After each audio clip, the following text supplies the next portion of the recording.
Think back to a formal learning experience you had in the past. For example, a course you may have attended in a formal learning institution. Most probably, this formal learning experience was based on a traditional education model that had 4 key components. The expert is the role model for learners. Their knowledge is transferred in a top-bottom approach. Research informs the learning experience.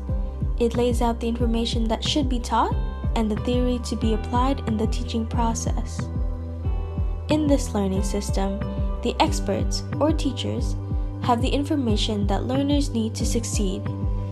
In this top-bottom approach to learning, roles are clearly defined. Teachers teach and learners learn. Application is the way learners should apply the information being transmitted by the role models or the teachers. If learners are to be successful, they must conform to what is being taught.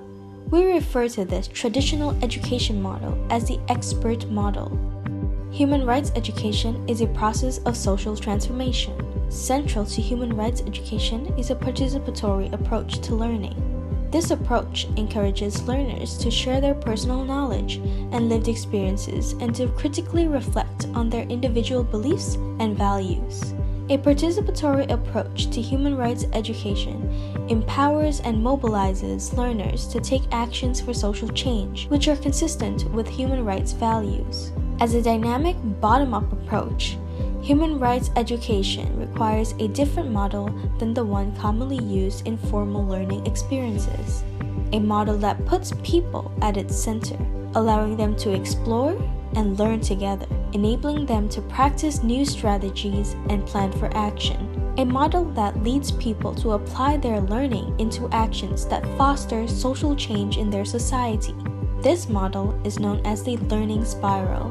Learning is fostered throughout all the steps of the learning spiral, motivating learners to constantly reflect on their past and present experiences. Learners reformulate their experience in the light of new information presented, which is linked to the learning needs the group identified. New learning also emerges as learners reflect on the discussion held with other learners and facilitators.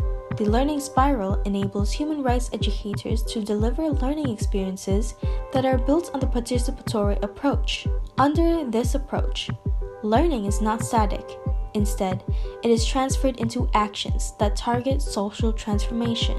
The learning spiral allows the fruits of the learning experience to be harvested way beyond the boundaries of the physical training space, as it enables learning to be transferred to the community in a form of actions addressing human rights issues. It is known that most learning occurs when people practice what they have learned. Learners retain more from learning experiences that engage their senses and that enable them to put into practice the content being taught. The learning spiral engages learners in actively constructing their learning experience, fostering them to apply their newly gained knowledge into practice. The learning spiral is a model that fosters learning experiences that are transformative and long-lasting.